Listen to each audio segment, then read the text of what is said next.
I just love the second edition codex for, Angels of Death. I can't get enough of it. We've done Sanguinius, we've done Lionel Johnson, but this codex comes with something interesting in it, and it's something that I really want to get through. Because what we have here is a prequel, the old way of the Horus Heresy. Yep, it's in this marvelous book. So let's begin. Horus was the greatest of the Primarchs and the most trusted of all the Emperor's generals. None guessed that he owed his success to more than mortal courage. Later events showed that Horus served a darker master, and that his loyalty to humanity was nothing but a pretense from the start. Somehow his gene seed had mutated, corrupting both the Primarch and his legion.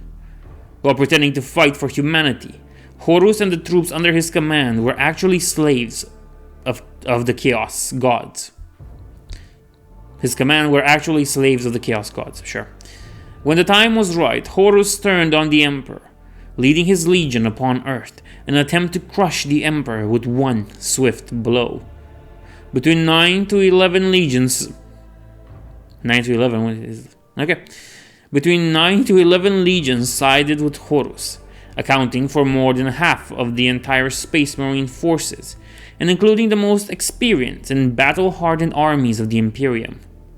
It would take many pages to describe in full the attack of Horus upon Earth and his subsequent defeat.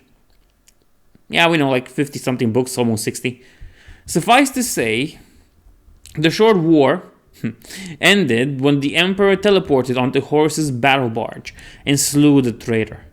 However, before he died, Horus mortally wounded the Emperor and killed Sanguinius, Primarch of the Blood Angels. Now, if you can excuse me, we have to look at something else. Yeah, it says here.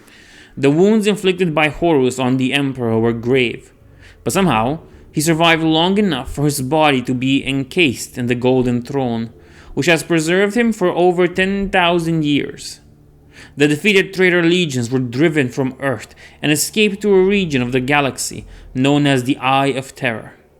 From there, they have continued to raid the Imperium ever since, slowly becoming more and more physically corrupted by the influence of the Chaos Gods as time passes. Now there can be no doubting the gods they worship and the malevolent effect this dark allegiance has on the human mind and body. These are not merely the same traitor legions that attacked Earth all those millennia ago, but the very same Space Marines, doomed to battle for their dark masters for all of eternity. I like it. Now, I like this specifically because mostly a huge part of it is really true to its nature. It's true to what we currently have. And I think that's pretty good. To think that they came with this in the second edition and they've worked it upon it until they now have like 60 something books in it in total. It's amazing. And it's quite a marvelous feat, shall we say. And also the fact that the basis of the heresy remains unchanged, and it seems to have remained unchanged ever since then until now.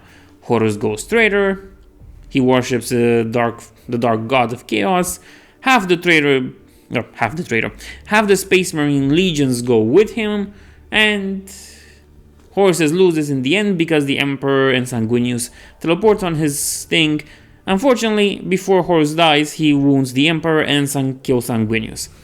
The same process is still here, and whoever decides to say that, oh no, you see, there is no canon in 40k, well, we know this thing has existed since, what, like the 90s, 80s? I don't remember when this came out.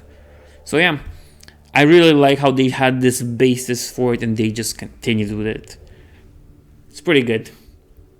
I hope you enjoyed this, and I'll see you in the next one.